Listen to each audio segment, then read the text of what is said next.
రండి బాబు రండి, వాడుకున్నోళ్ళకి వాడుకున్నంత అన్నట్లు తయారైంది జనసేన పరిస్థితి. 2014లో పార్టీ పెట్టినప్పటి నుంచి ఇదే ధోరణి కనిపిస్తోంది. కరివేపాకు లేనిదే కూరలో తాలింపు ఉండదు. ఆ టైంలో అది అంత ఇంపార్టెంట్.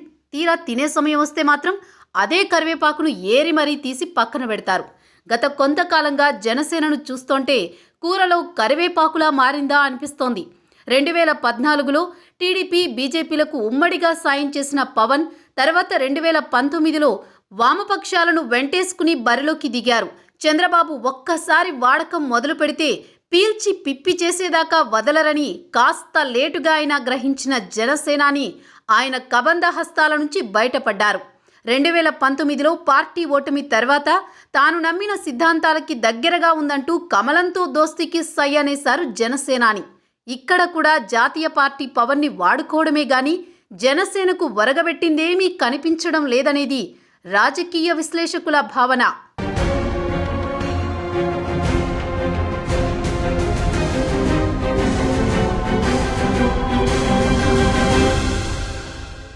మొన్న మధ్య హైదరాబాద్లో జరిగిన జీహెచ్ఎంసీ ఎన్నికల్లో 40కి పైగా కార్పొరేట్ స్థానాల్లో పోటీ చేస్తామంటూ ముందుకొచ్చి నామినేషన్లు వేసిన జన సైనికుల ఆశలపై నీళ్లు చల్లింది ఈ బీజేపీనే.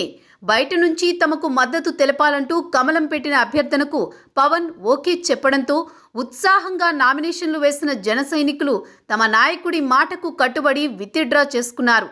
ఫలితంగా బీజేపీ టీఆర్ఎస్కు టఫ్ ఫైట్ ఇచ్చి గతంలో ఉన్న 4 సీట్లుగా ఉన్న తమ బలాన్ని 48కి పెంచుకుని జంట నగరాల్లో కాషాయం జెండా ఎగురవేసింది.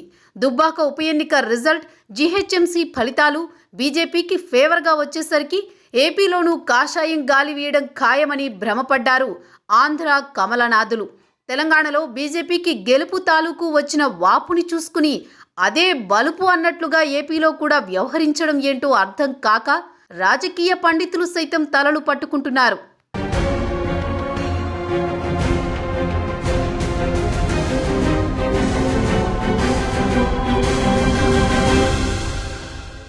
ఈలోపు ఏపీలో పంచాయతీ ఎన్నికల నగారా మోగడం, పార్టీలు గుర్తులకు అతీతంగా ఎన్నికలు జరగడం చకచకా జరిగిపోయాయి. బీజేపీ బలమైన జాతీయ పార్టీ అయి ఉండి దేశంలో అత్యధిక రాష్ట్రాల్లో కాషాయం జెండా రెపరెపలాడిస్తూ కూడా ఏపీలో క్షేత్రస్థాయిలో నామమాత్రం ఓటింగ్ కూడా సాధించకపోవడం ఏపీ కమలనాథుల గొంతుల్లో పచ్చి వెలక్కాయ పడ్డట్లయింది. ఓవైపు మిత్రపక్షం జనసేన అనూహ్యంగా దూసుకుపోవడం కూడా కమలానికి మింగుడు పడడం లేదు. జనసేన బలపరిచిన అభ్యర్థులు టీడీపీ సపోర్ట్ చేసిన క్యాండిడేట్స్ని సైతం పక్కకు నెట్టి ఏకంగా 1209 సర్పంచులు, 1576 ఉప సర్పంచులు, 4456 వార్డులు గెలిచి అమాంతంగా దూసుకు వెళ్లడంతో కమలానికి కంగారు మొదలైంది. జనసేన వైపు జనం చూస్తున్నారు అనే విషయం సుస్పష్టంగా కనిపిస్తోన్నా బాహాటంగా ఒప్పుకునేందుకు ఈ జాతీయ పార్టీకి మనస్సు రావడం లేదు. వైసీపీకి చెందిన తిరుపతి ఎంపీ బల్లి దుర్గాప్రసాద్ హఠాన్ మరణంతో ఇక్కడ ఉప ఎన్నిక అనివార్యమైంది. దీంతో తిరుపతి ఎంపీ స్థానానికి జరగబోయే ఉప ఎన్నికకు తమ పార్టీ నుంచి అభ్యర్థిని ఖరారు చేయాలని కమలం గట్టిగా పట్టుబడుతోంది.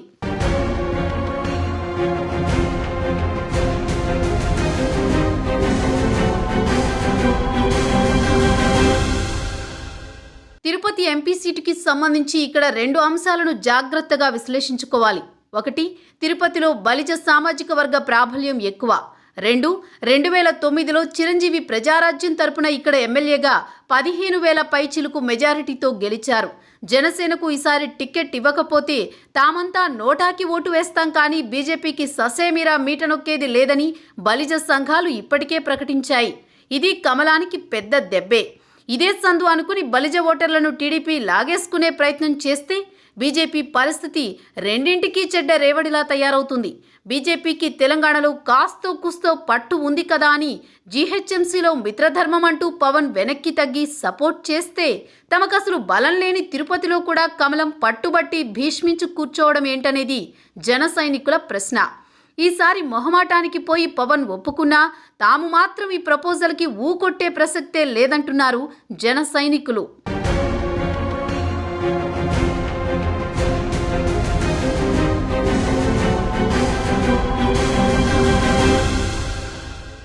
సరే, ఒక్కసారి తిరుపతి పార్లమెంటు స్థానంలో బలాబలాలు ఎలా ఉన్నాయో పరిశీలిస్తే ఈ లోక్సభ స్థానం పరిధిలో మొత్తం 7 అసెంబ్లీ నియోజకవర్గాలున్నాయి. ఇందులో 3 ఎస్సీ కోటాలో ఉన్నాయి. ఇక 2019లో బల్లి దుర్గాప్రసాద్ 7,22,000 పైగా ఓట్లు సాధించి సమీప ప్రత్యర్థి పనబాక లక్ష్మిపై 2,20,000 పైచిలుకు మెజారిటీతో తిరుపతి ఎంపీగా విజయ బావుటా ఎగురవేశారు. అయితే ఇక్కడ బీజేపీకి పోలైన ఓట్లు నామమాత్రమే. ఇంకా చెప్పాలంటే కమలం పార్టీ కంటే నోటాకి ఎక్కువ ఓట్లు పడ్డాయి. కాషాయం పార్టీకి 16,000 ఓట్లు పడితే 25,000 పైచిలుకు నోటాకి పడ్డాయి. దుర్గాప్రసాద్ అకాల మరణంతో ఖాళీ అయిన ఈ లోక్సభ స్థానం ఆయన కుటుంబ సభ్యులు పోటీకి నో చెప్పడంతో సానుభూతి ఓట్లు వైసీపీకి పడే ఛాన్స్ లేదు. అందుకే అన్ని పార్టీలు ఒక్కసారిగా రంగంలోకి దిగాయి. వైసీపీ అది తమ స్థానమేనని, తమ వైపే జనం ఉన్నారని కాన్ఫిడెన్స్తో ఉంది. ఇది ఓవర్ కాన్ఫిడెన్స్గా మారితే మొన్నటి దుబ్బాకలో టీఆర్ఎస్కి జరిగిన సన్మానం తాలూకా సీన్ ఇక్కడ రిపీట్ అవ్వొచ్చనే వాదన వినిపిస్తోంది. ఇక టీడీపీ ఎన్నికల్లో అయినా గెలిచి తమ వాడి వేడి ఏమాత్రం తగ్గలేదని రుజువు చేసుకునే పనిలో తలమునకలైంది. అందుకే ఎన్నికల వ్యూహకర్త రాబిన్ శర్మతో ఇప్పటికే సర్వే చేయించుకుంది. ఆ సర్వేలో ప్రభుత్వ వ్యతిరేకత మెండుగా ఉందని, ఆ ఓటు బ్యాంకును తమ ఖాతాలో వేసుకుంటే టీడీపీకి గెలుపు తథ్యమని సదరు రాబిన్ శర్మ జోస్యం చెప్పారట. దీంతో తిరుపతి ఎంపీ స్థానంపై గంపెడాసలు పెట్టుకున్నారట బాబుగారు.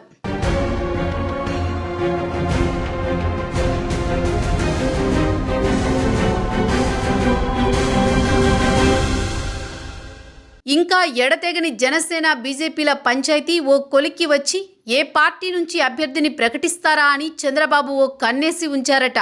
జనసేనకు కనుక సీటు ఇవ్వకపోతే తమ పని చాలా వరకు సులువవుతుందనేది బాబుగారి ప్లాన్గా కనిపిస్తోంది. నిజమే, 2019లో నోటా కంటే తక్కువ ఓట్లు సంపాదించిన కమలానికి రేపు తిరుపతి జనం పెద్ద షాకే ఇచ్చేలా కనిపిస్తున్నారు. అయినా బీజేపీ నేతలు మాత్రం తిరుపతి సీటు తమకే కావాలని పట్టుబడుతున్నారు. అమిత్ షా దగ్గర నుంచి జేపీ నడ్డా వరకు అందరితోనూ పవన్ కళ్యాణ్కు ఓ మాట చెప్పిస్తున్నారు లోకల్ నాయకులు. దాంతో పవన్ కళ్యాణ్ కరిగిపోతున్నారు. బీజేపీ గెలవాల్సిన అవసరం ఉందంటూ జనసేనను పోటీ నుంచి తప్పుకునేలా చేస్తున్నారు.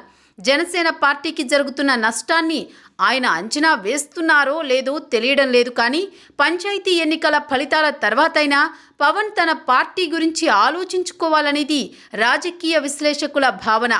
త్యాగాలు చేసుకుంటూ పోతే జనసేన బలంతో బీజేపీ బలపడుతుంది. చివరికి జనసేనను కాషాయ నాయకులు పూచిక పుల్లలా తీసి పడేస్తారు. జాతీయ పార్టీ బీజేపీ స్ట్రాటజీ ఇదే అన్నట్లు కనిపిస్తోంది.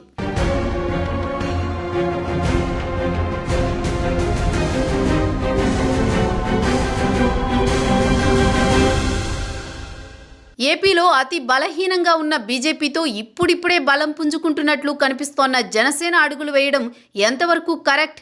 ఇప్పటి వరకు మిత్రధర్మం వల్ల జనసేనకు వనగూరిన ప్రయోజనాలేంటి? వైసీపీ అంటే కేసుల భయంతో కేంద్రంతో లాలూచీ పడుతూ అడుగులకు మడుగులొత్తుతోంది అనుకోవచ్చు. చంద్రబాబు అనుకోకు కూడా నోరెత్తితే గత ప్రభుత్వంలో జరిగిన అవినీతి తాలూకు కేసులు కమలం పార్టీ ఎక్కడ తిరగదోడుతుందో అని భయం కావచ్చు. అందుకే కిమ్మనకుండా సైలెంట్గా ఉండొచ్చు. జనంలో బలముండి కాస్తో కూస్తో నమ్మకాన్ని చురగొన్న జనసేన కమలానికి జై ఎందుకు కొట్టాలి? అవినీతి మరకలు లేవు, ఎవరికీ తల వంచే పరిస్థితి లేదు. అలాంటప్పుడు ప్రతిసారి పవనే ఎందుకు కాంప్రమైజ్ అవ్వాలి? ఇదే జన సైనికుల మనస్సులో మెదులుతోన్న $1 మిలియన్ ప్రశ్న.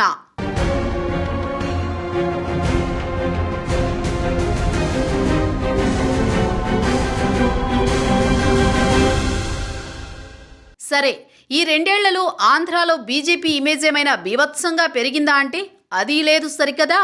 కమలం గ్రాఫ్ 0 నుంచి ఏకంగా అధపాతాళానికి పడిపోయింది. స్టీల్ ప్లాంట్ ప్రైవేటీకరణ వైపుగా అడుగులు, ఎడతెగని రైల్వే జోన్ ఇష్యూ, పోలవరంలో అలసత్వం, కేంద్ర బడ్జెట్లో మనకి ఎప్పటిలా మొండి చెయ్యి, ఊసేలేని ప్రత్యేక హోదా అంశం, ఇలా ఒకటికి 10 రకాలుగా ఏపీకి అన్యాయం జరుగుతోందని ఓవైపు అధికార ప్రతిపక్ష పార్టీలతో పాటు ప్రజా సంఘాలు సైతం కారాలు మిరియాలు నూరుతూ ఉంటే ఇంకా మిత్రధర్మం అంటూ పాకులాడడం దేనికో పవన్కే తెలియాలి మరి.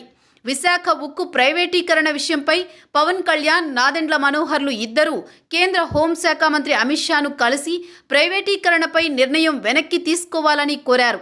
అయితే ఇప్పటి వరకు బీజేపీ దీనిని పట్టించుకోలేదు సరికదా, ఆ ఊసే ఎత్తడం లేదు. కమలం పార్టీ తీసుకుంటోన్న ఇలాంటి అనాలోచిత నిర్ణయాలు కూడా జనసేనను ఇబ్బందుల్లోకి నెట్టేస్తున్నాయి.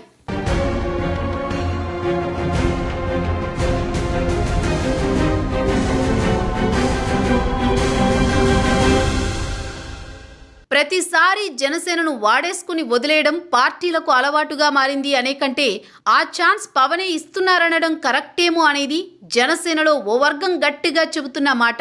మిత్రధర్మానికి తలొగ్గి జీహెచ్ఎంసీ ఎన్నికల్లో భేషరతుగా పవన్ బీజేపీకి సపోర్ట్ చేసినప్పుడు తిరుపతి ఎంపీ సీటు దగ్గర కమలం మొండి పట్టుదల కరెక్ట్ కాదనేది వారి వాదన.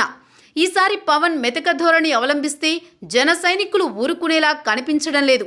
నిజమే, రాజకీయ మిత్రత్వం అంటే గివ్ అండ్ టేక్ పాలసీగా ఉండాలి. ఎప్పుడూ త్యాగాలే చేసుకుంటూ పోతే భవిష్యత్తులో వేరే పార్టీలు మిమ్మల్ని గుర్తించడం అనే మాట పక్కన పెడితే జనం కూడా పట్టించుకోవడం మానేస్తారని పవన్ గ్రహించాలి. జనసేనకు సరైన క్యాడర్, పెద్ద పెద్ద లీడర్స్ అండా దండా లేకపోయినా పవన్ బలం జన సైనికులే.